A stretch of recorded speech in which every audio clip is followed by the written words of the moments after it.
In this video, I'm going to be going over with you some essential tips for getting started in Madden NFL 25. I'm Chris from Sports Gamers Online, and alright, let's get it.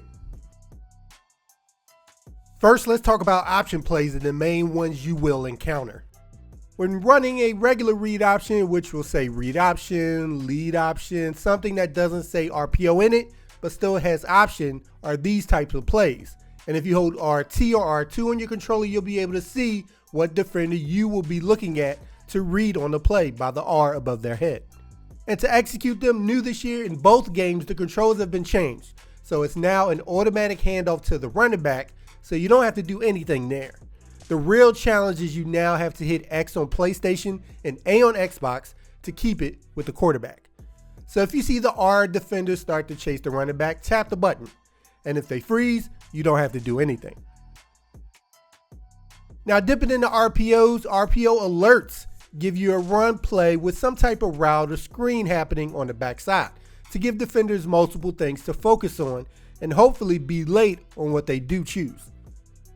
RPO peaks aim to attack linebackers in the second level with run plays tied to routes going down the field in the linebacker's area, forcing them to make a decision.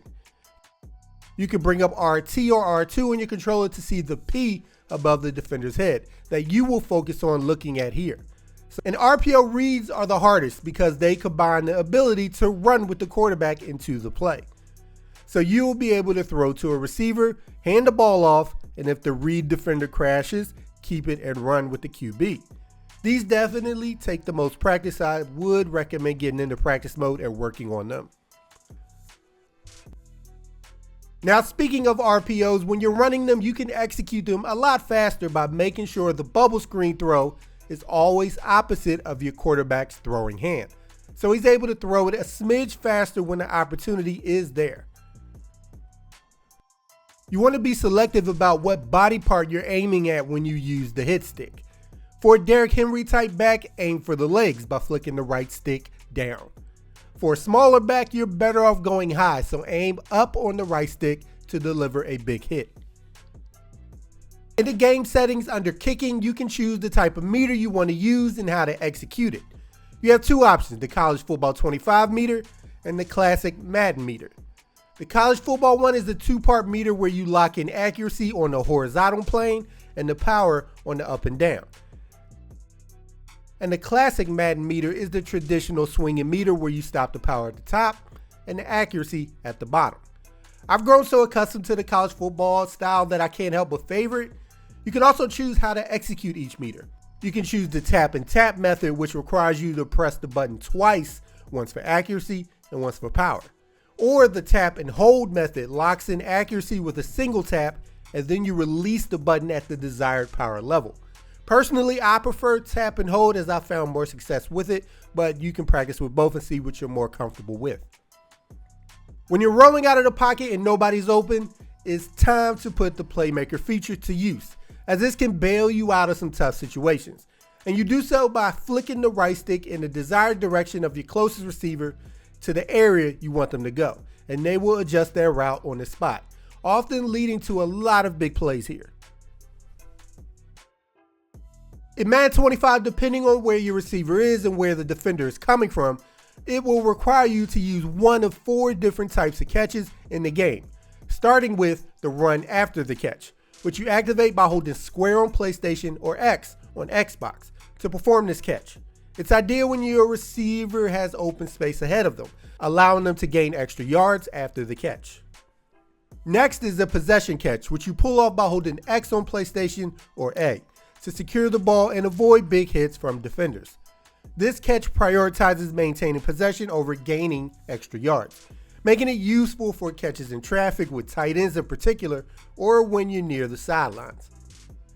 Now we have the aggressive catch, and to perform this you hold triangle or Y if you're on Xbox to perform this one. Your player will leap to catch the ball, making it ideal for high traffic areas that you need to sail the ball over of. This type of catch can be a go-to for the bigger receivers who can snatch the ball out of the air.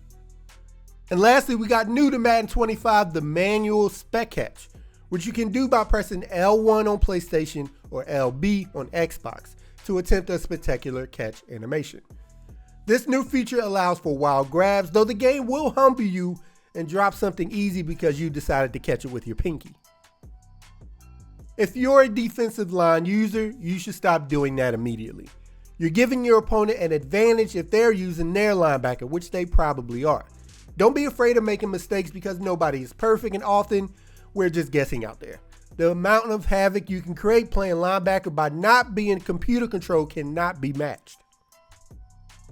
Every time you snap the ball, you always want to have at least 2 receivers you're looking at to see if they're open. This helps you not focus on just one guy and ignore any and everything the defense is doing to avoid locking into a potential bad decision. Also, if you're not the best at passing, I would suggest starting out with having routes like corner routes, for example, in your passing plays, so you have something going towards the sidelines, as it's easier for you to read where the defenders are since they're only coming from one direction.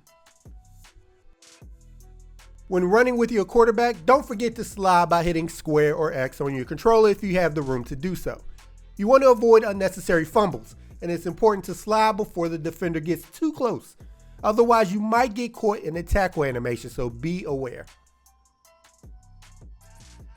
A powerful mechanic when passing is the pass lead feature. You can use it by aiming the left stick in different directions relative to the receiver you're targeting, which helps keep the ball away from incoming defenders. A well-placed ball can turn a potential interception into a contested catch for the offense.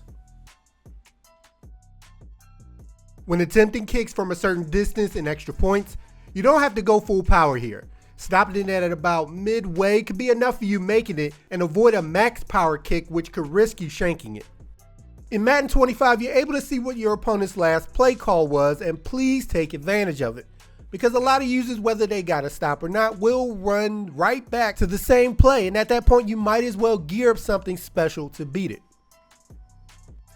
Managing the clock is so important for locking down wins late in the game, which is why everyone should at least know the basics. To help the clock run down, click the right stick on your controller at the play call menu, and under tempo adjustments, set it to chew clock.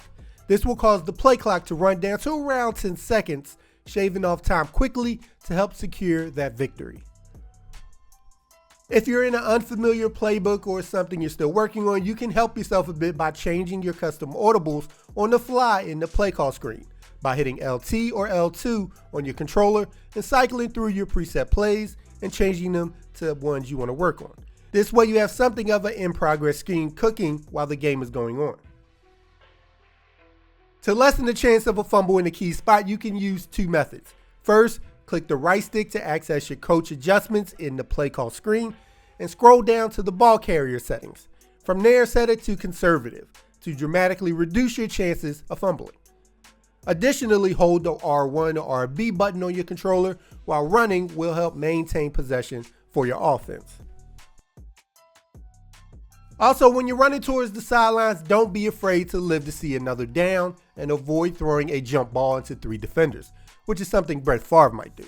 Simply throw the ball away by clicking the right stick on your controller. Doing so can save you from a potentially costly mistake. When you select a defensive play call, once you hit the field, hold RT or R2 on your controller to bring up the play call and make sure your cornerbacks aren't in an accidental press that you don't know about. You can easily give up deep ball touchdowns because you didn't know they were playing so close to Jamar Chase or Tyreek Hill type players. So alright, sports gamers, do you agree with the list? And if not, what's something that you feel everybody starting out should know immediately? Let us know in the comments down below. And stay tuned here at Sports Gamers Online for more Madden 25 content. And once you're with us, hit that bell icon at the bottom so you don't miss anything we put out. I'm Chris. Thank you all for watching, and be good, y'all.